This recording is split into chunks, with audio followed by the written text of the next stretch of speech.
that the more we pass time, the more we need to set the rewind.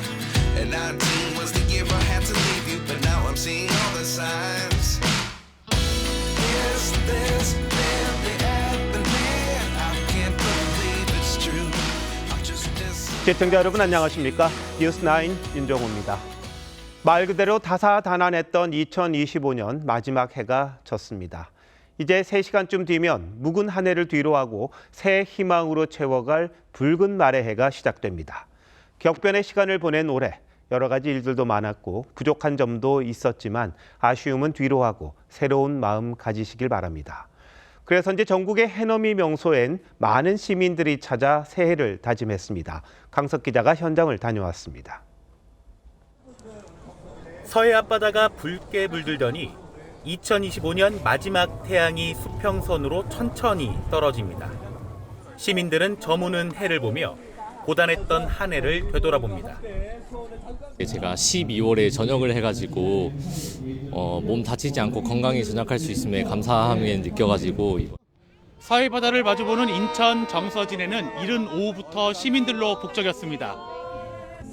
연인이나 가족과 사진을 찍고 공연을 즐기며 추억을 남겼습니다.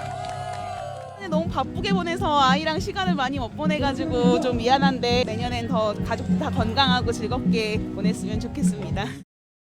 충남 태안의 해넘이 명소인 꽃지해수욕장. 수평선 위 구름 때문에 해넘이를 보지 못했지만 시민들은 새해 소망을 손글씨로 적으며 아쉬움을 달랩니다. 가족이랑 재밌는 여행도 많이 다녀가지고 좋은 일도 많았었고 친구들이랑 사이도 좋고 가족들이랑도 같이 행복하고. 우리나라에서 해가 가장 늦게 지는 곳으로 알려진 진도 세방락조에서도 흐린 날씨 때문에 마지막 일몰을 볼 순 없었습니다.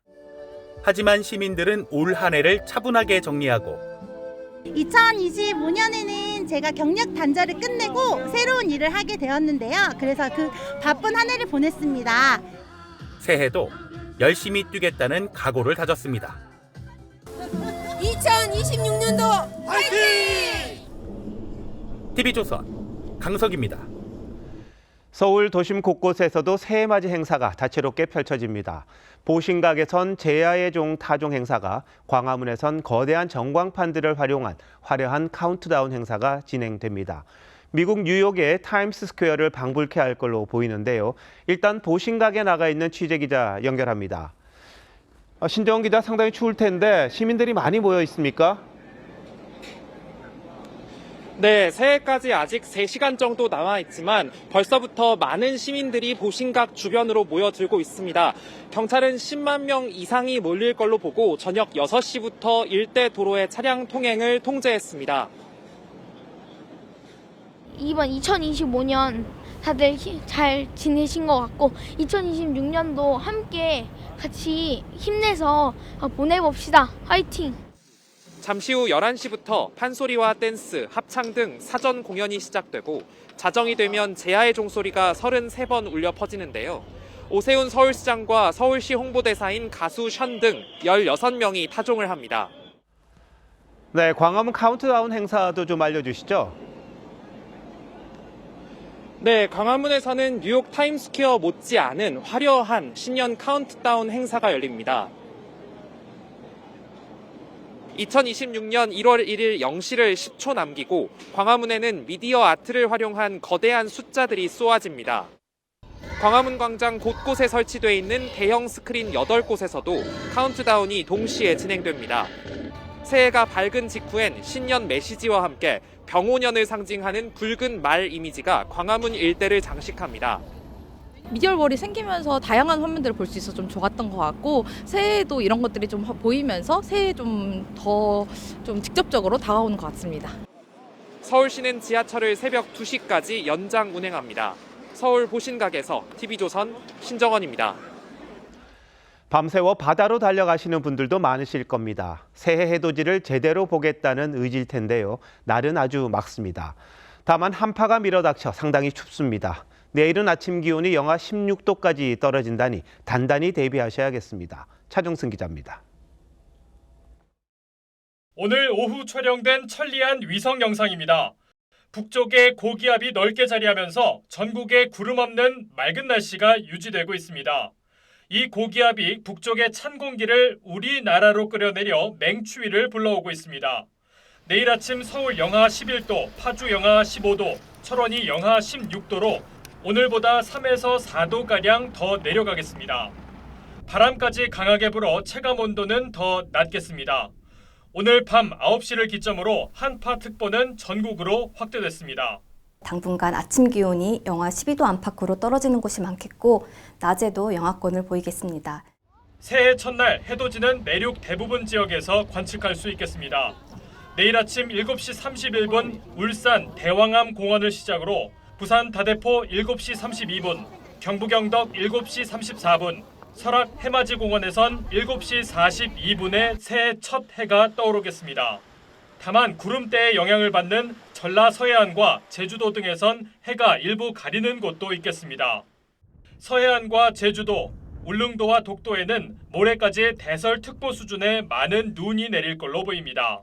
모레까지 전남 서해안에 최대 8cm, 제주 산지에는 최대 20cm, 울릉도와 독도는 30cm까지 내리겠습니다.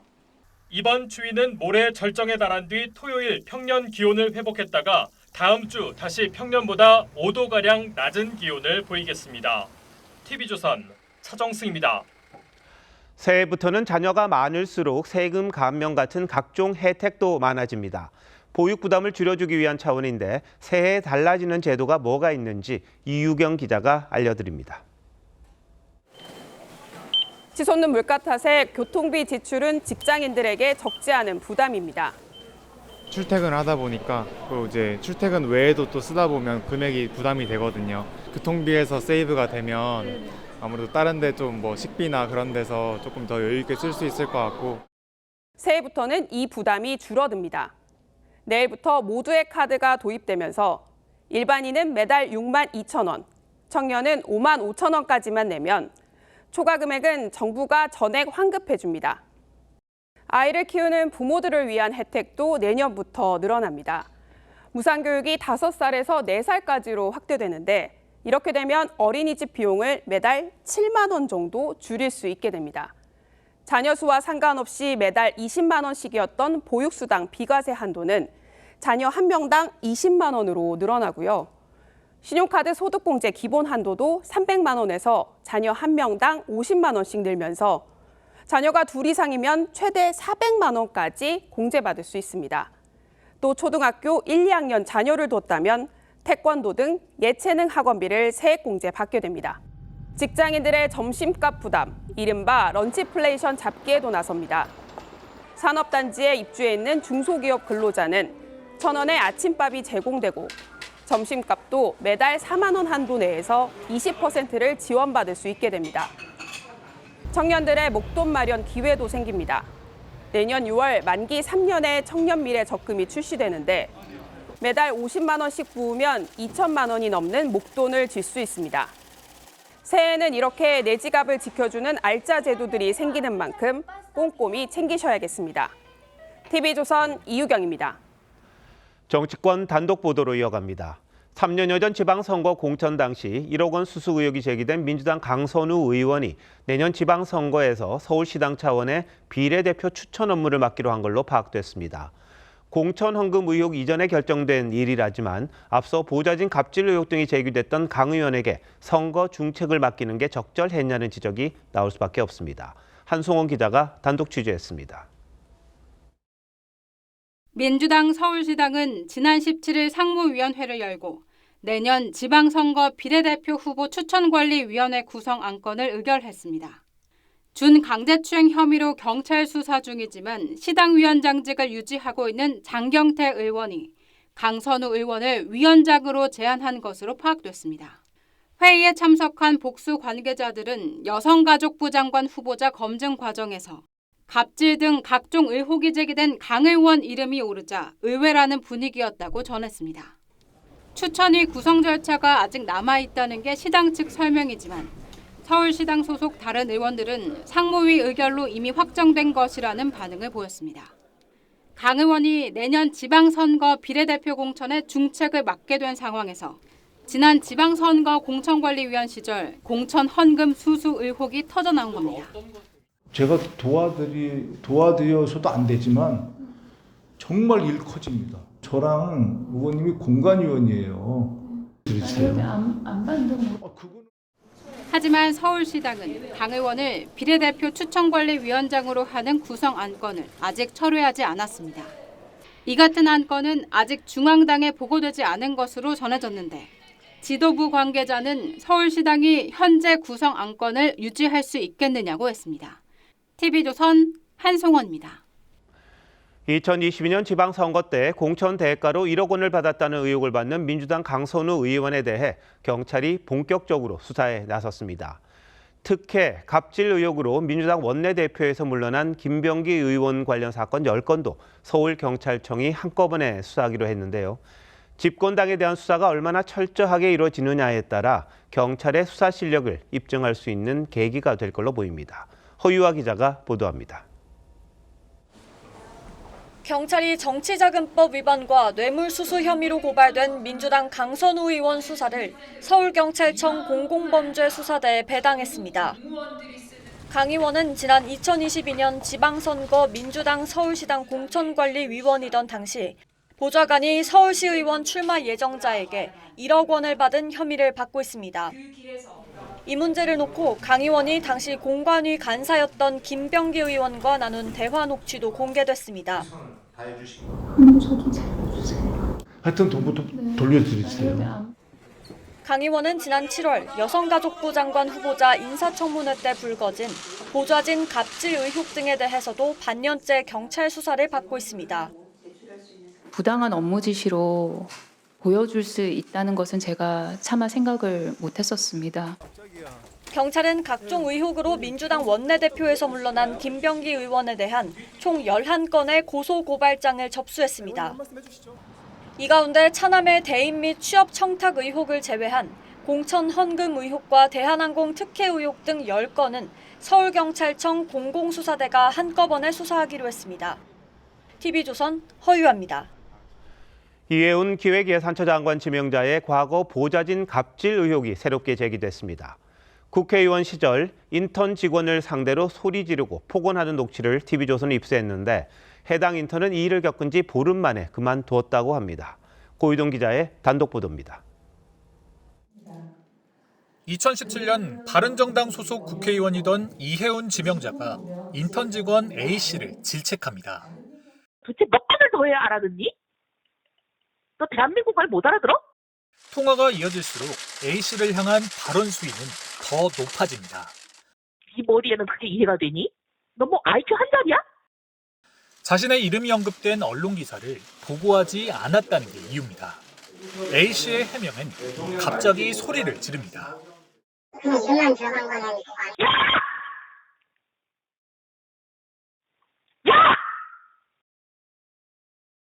폭언이 담긴 추궁은 3분 가까이 계속됐습니다. 내가 정말 널 죽였으면 좋겠다. 입이라고 그게 터졌다고 그냥 막 네 맘대로 그러고 떠져? A씨는 보름 뒤 의원실을 떠났습니다. 굉장히 인간적인 모멸감을 많이 느꼈거든요. A씨는 6개월 근무하는 동안 폭언과 고성이 반복됐지만 이 지명자가 사과를 한 적은 없었다고 했습니다. 8년 전 통화 내용을 공개하기로 결심한 데 대해 A씨는 아랫사람을 대하는 태도, 사람에 대한 예의도 고위공직자를 평가하는 중요한 기준이라고 생각한다고 했습니다. 2020년 경기지사였던 이재명 대통령은 팀원에게 수시로 폭언하는 등 문제를 일으킨 간부를 직위 해제하며 무관용 원칙 1벌 100개를 강조했습니다. 이 지명자 측은 그런 일이 있었다면 상처를 받은 분께 진심으로 사과드리고 깊이 반성한다는 말씀을 전해드린다고 밝혔습니다. TV조선 고이동입니다. 이런 상황에서 국민의힘은 이른바 당원 게시판 사건을 놓고 수렁 속으로 빠져들고 있습니다. 2호선 당무감사위원장 발표에 대해 한동훈 전 대표가 다른 당원이 올린 글을 마치 자신의 가족이 올린 것처럼 조작해서 발표했다고 강하게 반발하고 있는데 이 위원장도 물러서지 않고 있습니다. 당 지도부는 독립기구라며 남의 얘기인 듯 거리를 두고 있는데 지금이 이럴 때냐는 한탄이 나옵니다. 장윤정 기자입니다. 지난해 5월 8일 국민의힘 당원 게시판에 올라온 글입니다. 윤석열 당시 대통령을 향해 재활용도 안 되는 오물이라며 원색적인 비난을 퍼붓습니다.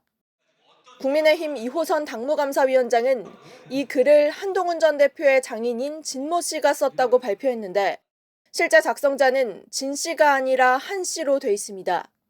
한 전 대표 측은 이 위원장이 한 전 대표의 장인이 썼다고 발표한 글 199건은 동명이인 한동훈이 쓴 게시물로 확인됐고 작성자가 뒤바뀐 경우도 601건이나 발견됐다며 조작 감사라고 반박했습니다. 법적 조치도 예고했습니다. 지난해 11월 국민의힘은 당원 게시판 글 1068건을 전수조사해 극단적 표현이 담긴 일부 게시글은 한 전 대표와 무관한 동명이인의 당원이 작성했다고 밝힌 바 있습니다. 한동훈과 동명이인인 사람이 쓴 글입니다. 100%. 그래서 제가 그 글을 봤더니 글이 한 100몇십 개 돼요. 그러자 이 위원장은 위원회 조사에 따르면 한동훈이라는 작성자가 한 전 대표의 가족과 같은 IP, 동일한 휴대전화 뒷자리와 선거구를 공유한다며 동명이인이 이 모든 조건을 우연히 공유할 확률은 사실상 0%라고 주장했습니다. 그러면서 윤리위 심의 과정에서 소명하면 될 일이라고 반박했습니다.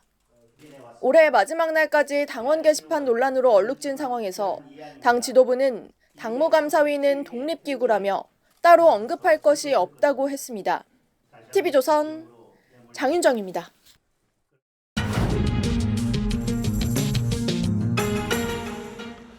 민주당 김병기 전 원내대표가 전격 사퇴했지만 이것만으로 제기된 의혹들이 쉽게 가라앉지는 않을 것 같습니다.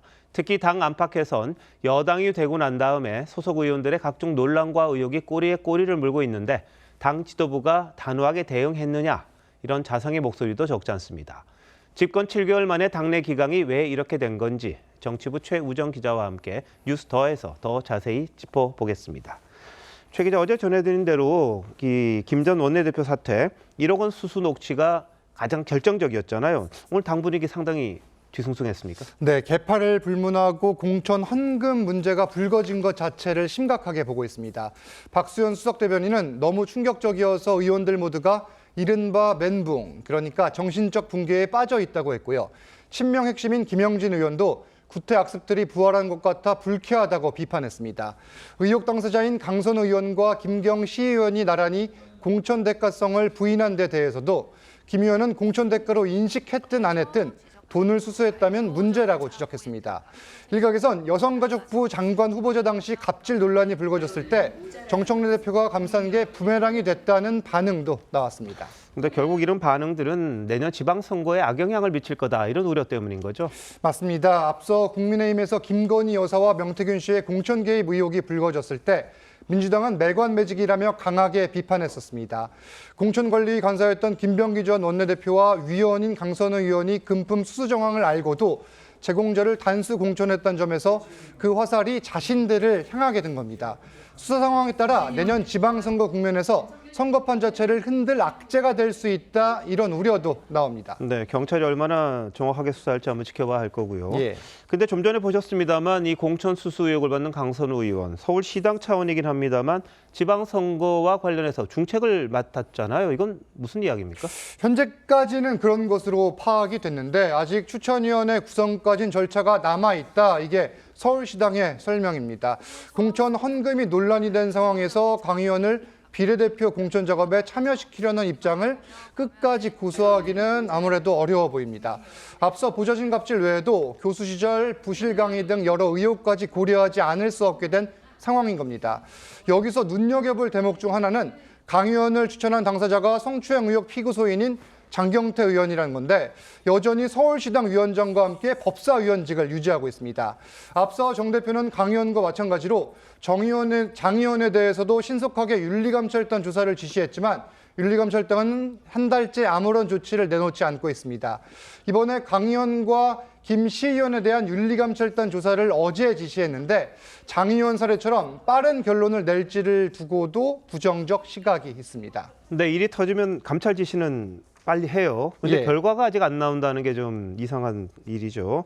그러니까 당이 아무것도 하지 않는다, 국민 눈높이에 맞지 않는다, 이런 지적이 나올 수밖에 없는 것 같습니다. 그렇습니다. 앞서 문진석 원내 운영수석은 본회의장에서 인사청탁 문자가 포착됐지만 당에서 별다른 조치를 취하지 않았습니다. 이른바 현지 누나로 논란이 된 김남국 전 비서관만 대통령실을 떠났죠. 또 최민희 의원 역시 피감기관으로부터 딸 결혼식 축의금을 받은 게 논란이 됐지만 역시 과방위원장직을 수행하고 있습니다. 야당에선 끔찍한 비리에 메비우스의 띠 같다고 비판을 했는데 당내 비위 의혹에 대한 단호한 조치가 없다 보니 기강회의가 이렇게 반복되는 거 아니냐 이런 지적도 나옵니다. 네, 워낙 거대 야당의 집권당이다 보니까 견제 장치가 너무 느슨한 게 아니냐 이런 이야기도 나옵니다. 야당도 제 역할을 못 하고요. 네, 잘 들었습니다, 최 기자.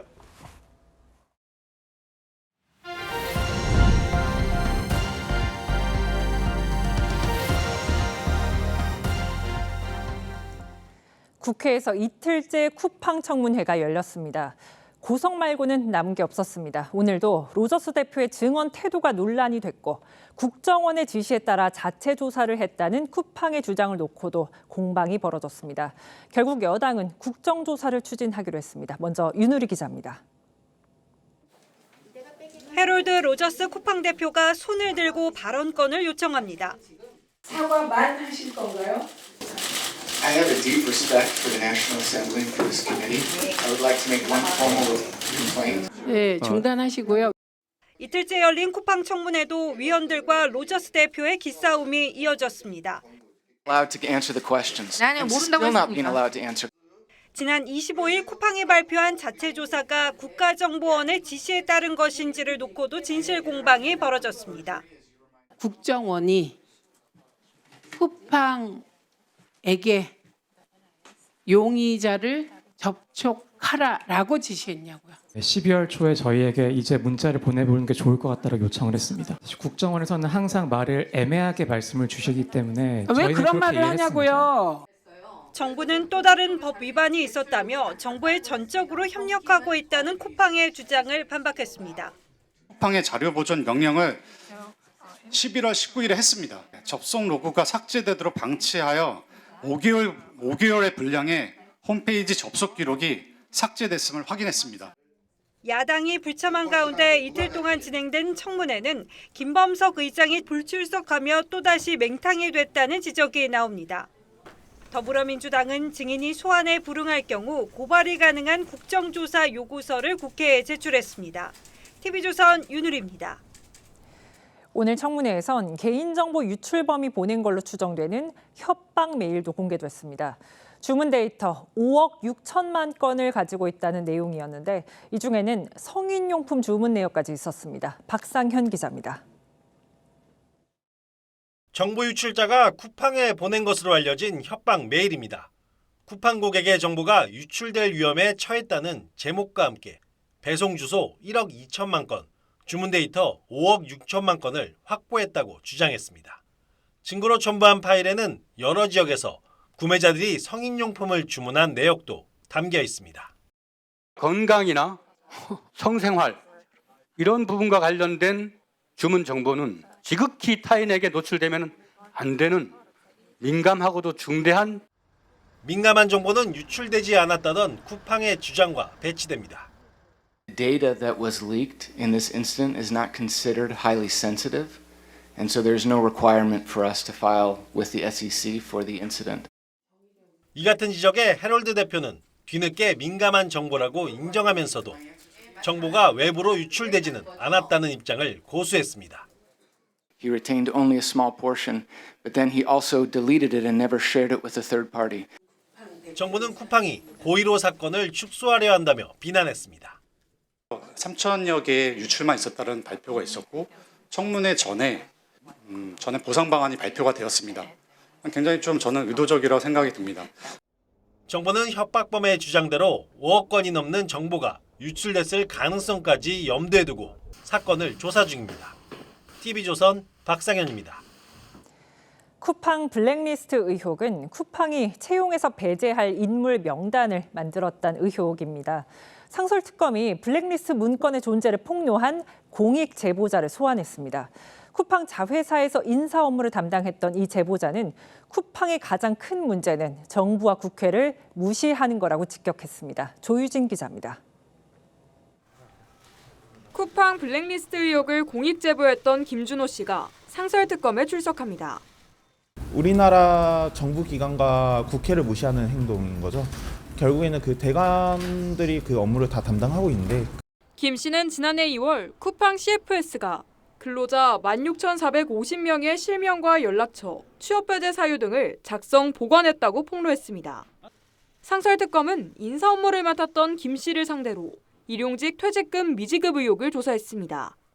특검은 쿠팡 CFS가 2023년 5월 퇴직금 지급 관련 취업 규칙을 근로자에게 불리하게 바꾼 걸로 보고 있습니다. 당시 근로자들의 동의를 받지 않았고 이를 통해 퇴직금을 고의로 주지 않은 걸로 의심하고 있습니다. 어느 순간부터 퇴직금을 이제 미지급하는 사태가 점점 늘어나기 시작했고. 특검은 취업규칙 변경을 승인했던 고용노동부 근로감독관도 불러 조사했습니다. 해롤드 로저스 쿠팡 대표이사는 오늘 국회 청문회에서 문제의 퇴직금 규정을 고치고 미지급된 퇴직금을 제공하겠다고 밝혔습니다. TV조선 조유진입니다. 이른바 입틀막법이라는 비판을 받는 한국의 정보통신망법에 대해 미국 정부가 이례적으로 공개 비판했습니다. 과도한 검열은 표현의 자유를 침해하고 이는 기술 협력까지 위협할 수 있다고 했습니다. 통상 마찰로도 번질 가능성이 나옵니다. 이정민 기자입니다. 세라 로저스 미 국무부 차관이 SNS를 통해 한국의 통신망법 개정안은 겉으론 명예훼손적 딥페이크 문제를 바로잡는 데 초점을 맞춘 듯 보이지만 실제로는 그 범위가 훨씬 넓어 기술 협력까지 위태롭게 할 수 있다고 썼습니다. 로저스 차관은 트럼프 행정부에서 표현의 자유 수호를 담당하는데 미 고위 당국자로는 이례적으로 허위 조작 정보 근절법으로 불리는 우리나라의 정보통신망법 개정안을 콕 집어 비판한 겁니다. 딥페이크 문제의 심각성은 인정하면서도 규제 방식을 문제 삼은 겁니다. 규제 당국의 콘텐츠를 검열하는 침해적 권한 부여보다는 피해자에게 민사적 구제 수단을 제공해야 한다고 주장했습니다. 로저스 차관은 취임 후 줄곧 유럽연합의 디지털 서비스법 규제도 비판해왔는데 최근엔 미국인 발언을 검열하는 사람은 미국에서 환영받지 못할 것이라며 EU 디지털 담당 집행위원 등 5명을 입국 금지 조치했습니다. 유럽과 빚어온 표현의 자유 갈등을 한국과도 빚을 수 있다는 관측이 나옵니다.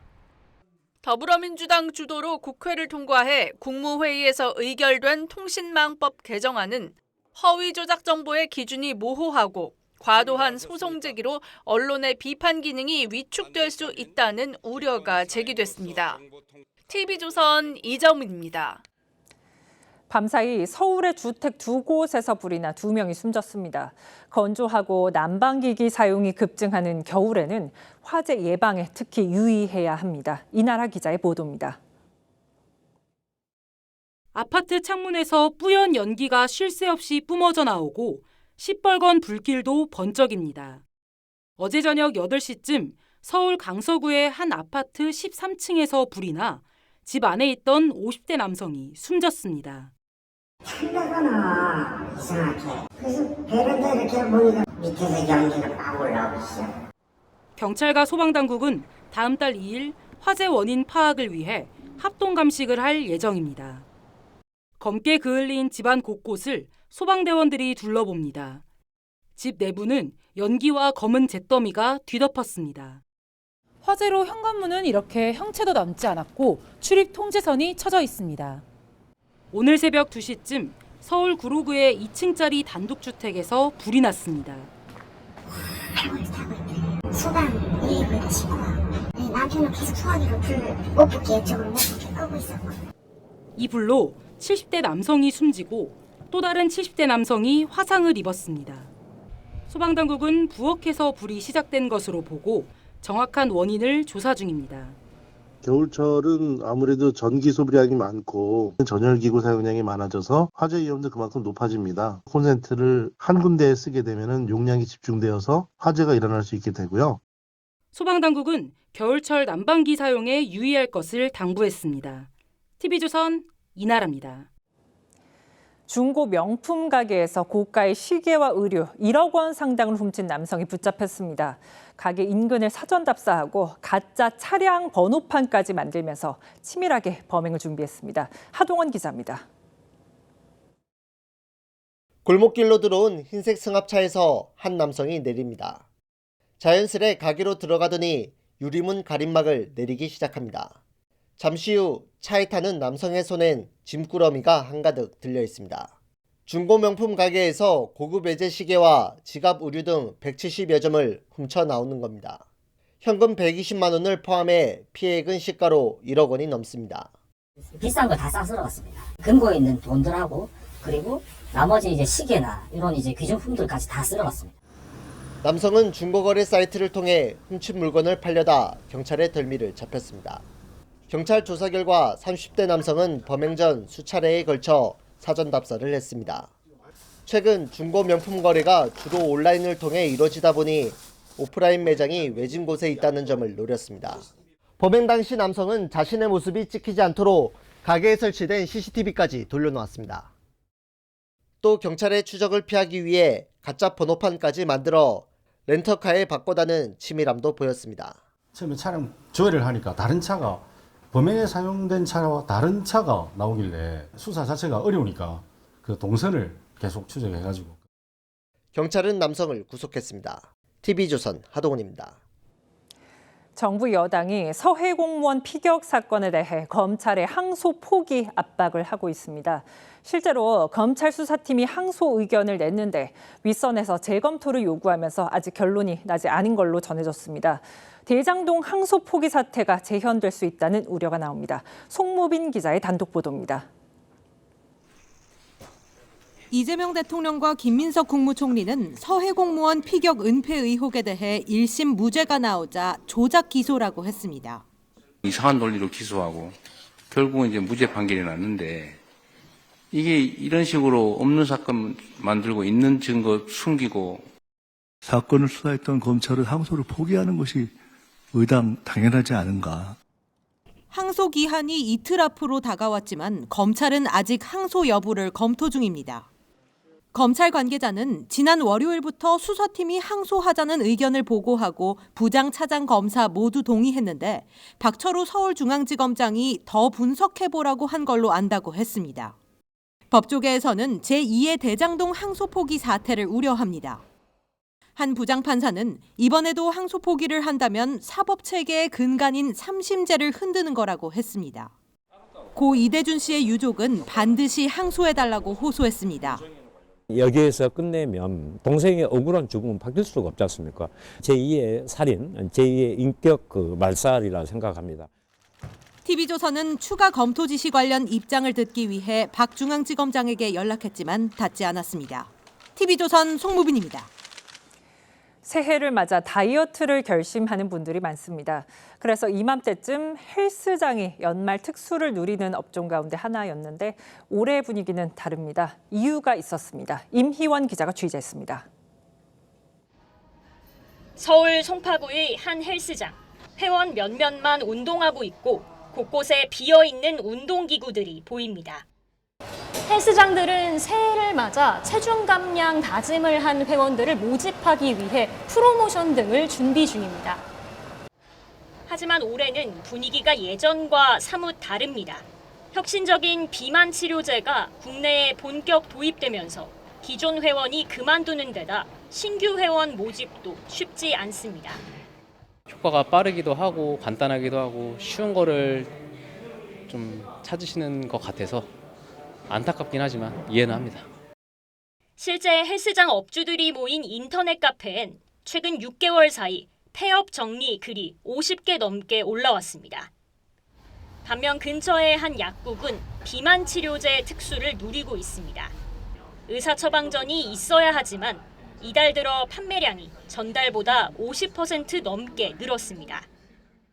새해를 맞아 비만 치료제를 찾는 사람이 늘면서 이렇게 잘 보이는 약국 입구에 쌓아두고 팔고 있습니다.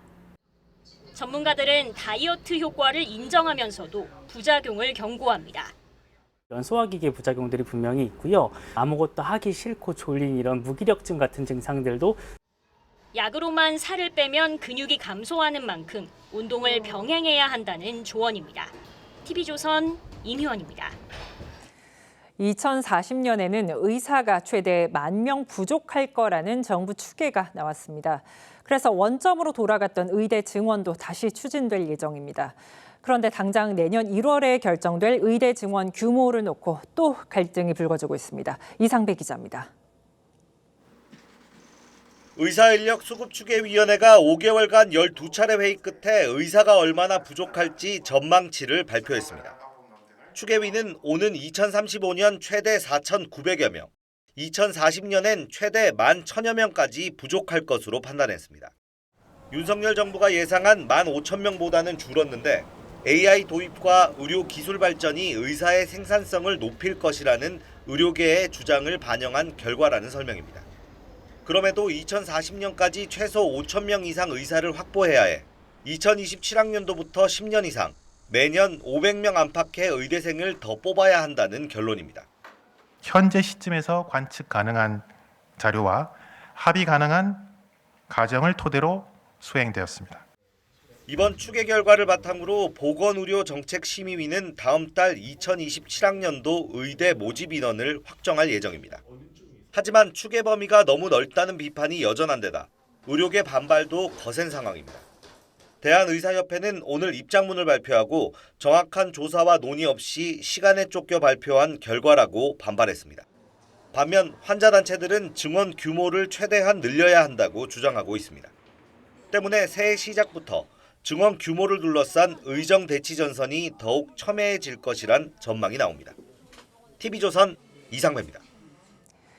올해 중소기업들은 여느 때보다 힘든 한 해를 보냈습니다. 미국 관세와 높은 환율, 중국의 저가 공세까지 쉴 새 없이 몰아치는 파도를 견뎌내야 했습니다. 그런데도 내년에 나아질 거란 희망보다 더 나빠질 거란 걱정이 앞선다고 합니다. 오현주 기자가 현장의 목소리를 들었습니다. 대형 강판을 절단하는 날 연마 작업이 한창입니다. 30년 동안 철강용 나이프 한 우물만 파온 이 중소기업은 중국 저가 공세에 관세 장벽까지 겹치면서 힘든 한 해를 보냈습니다.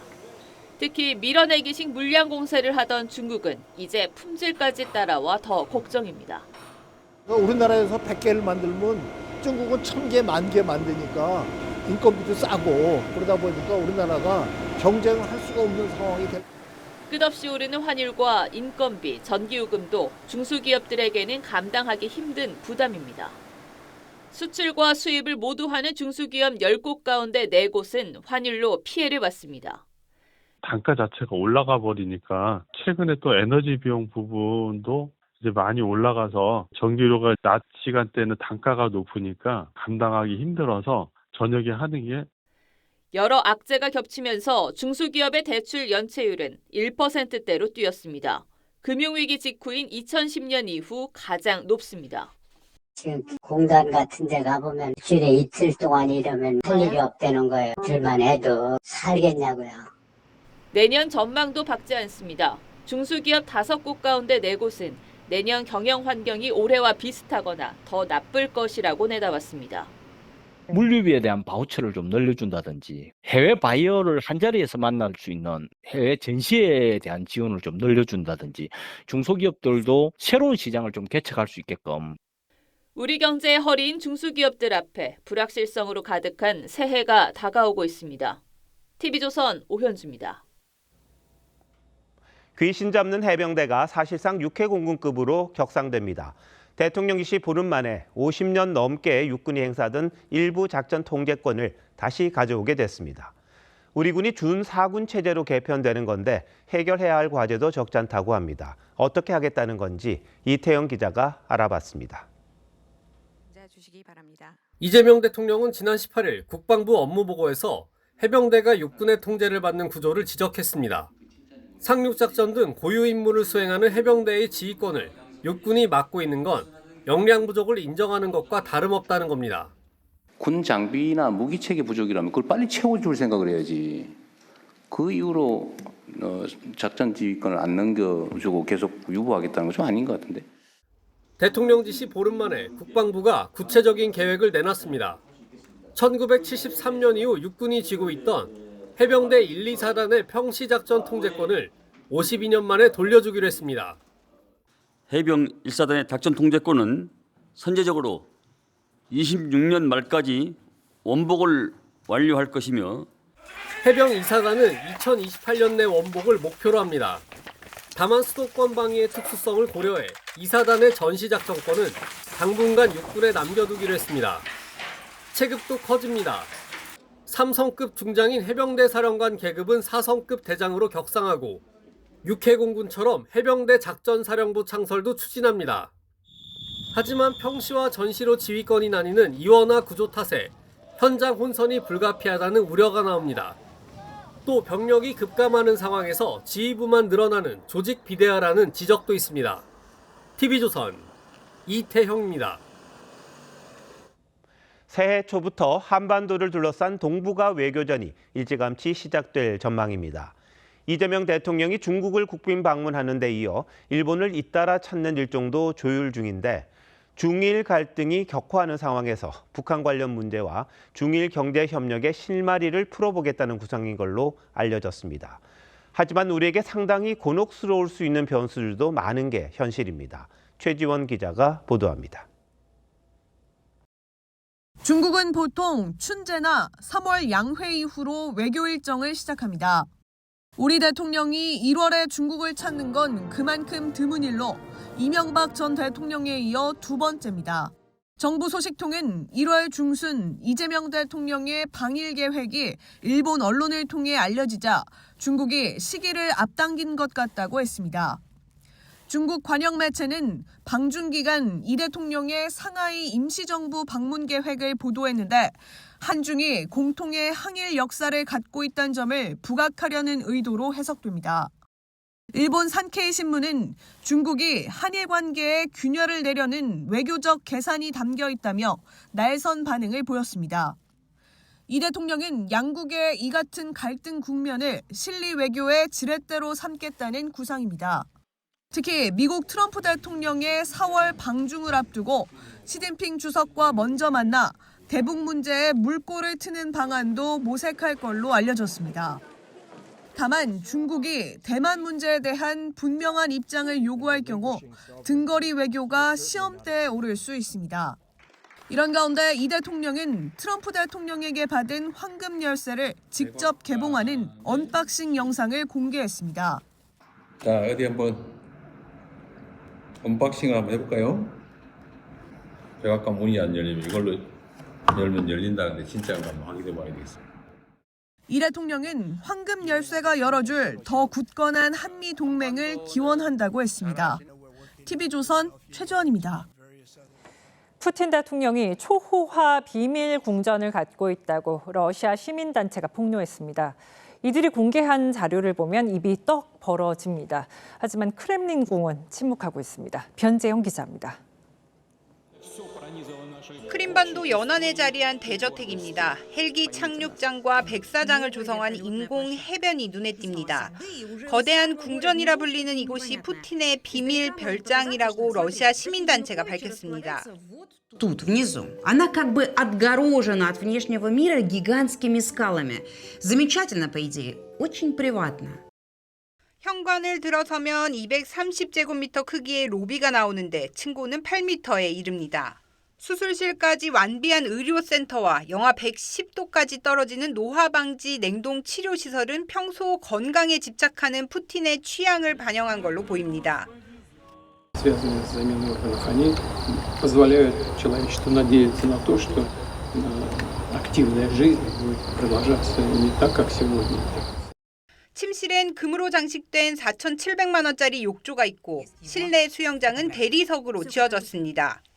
Колонны, на потолке какая-то световая инсталляция, а на дне замысловатый мозаичный рисунок, то ли дельфин, то ли акула.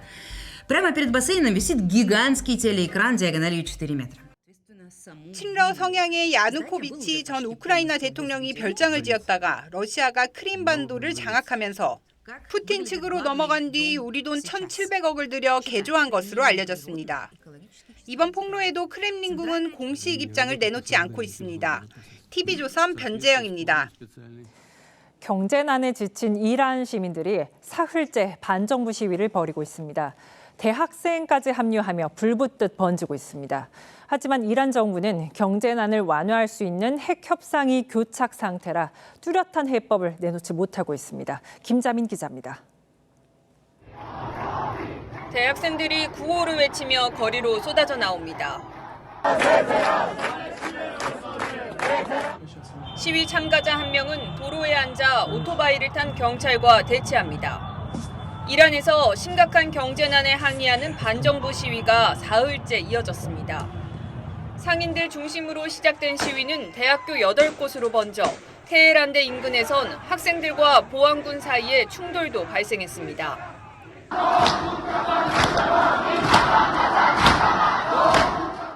이란에선 지난 10수년간 이어진 서방의 경제 제재와 대규모 화폐 발행으로 화폐 가치가 10년 만에 44분의 1 수준으로 폭락했습니다. 이달 물가 상승률은 지난해 동기 대비 42.2%까지 치솟았을 정도입니다. 하지만 경제난을 풀어줄 핵 협상은 지난 6월 미국의 이란 핵시설 폭격 이후 진전을 보지 못하고 있습니다. 과거 유혈 진압을 일삼았던 이란 정부는 일단 민심 달래기에 나섰습니다. هم اعتراضات رو و هم تنگناها رو و هم بحرانها رو همه رو هم می‌بینیم هم می‌شنویم هم به رسمیت می‌شناسیم. 이번 시위는 3년 전 히잡 시위 이후 최대 규모로 분석됩니다. 외신은 이란의 최고 지도자인 하메네이가 지난 26년간 유지해온 체제 수호 전략이 한계에 부딪혔다고 분석했습니다. TV조선 김자민입니다.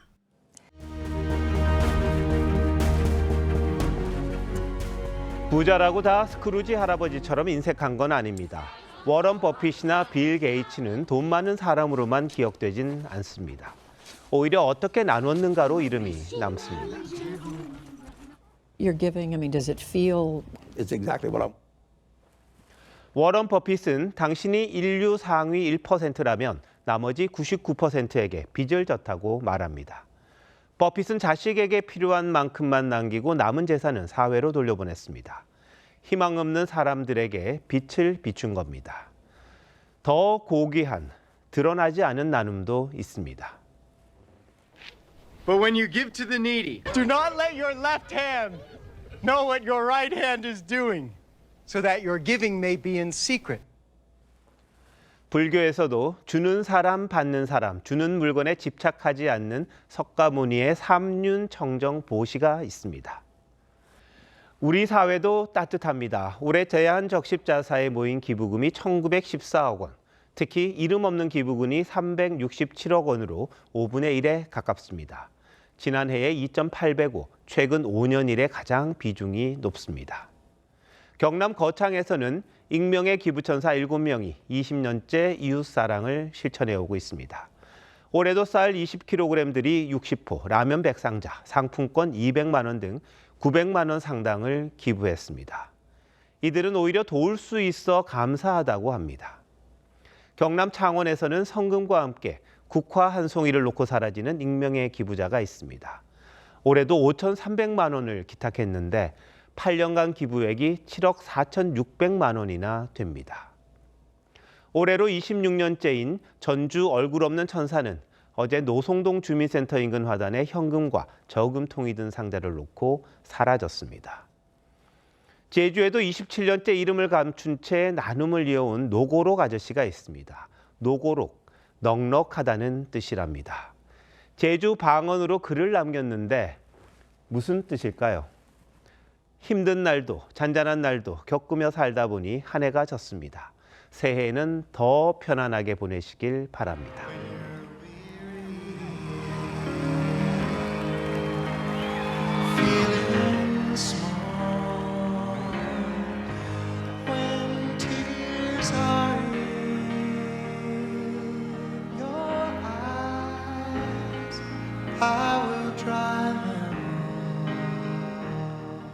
우리들 삶은 때로 거친 바다 위에 떠있는 조각배 같기도 합니다.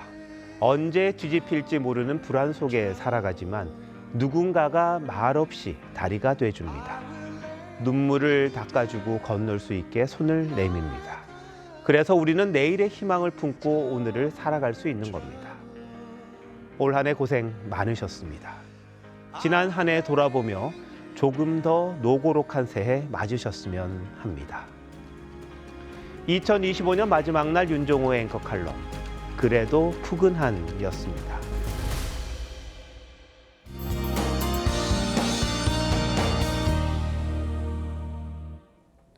한 해의 끝자락과 함께 강추위가 기승입니다.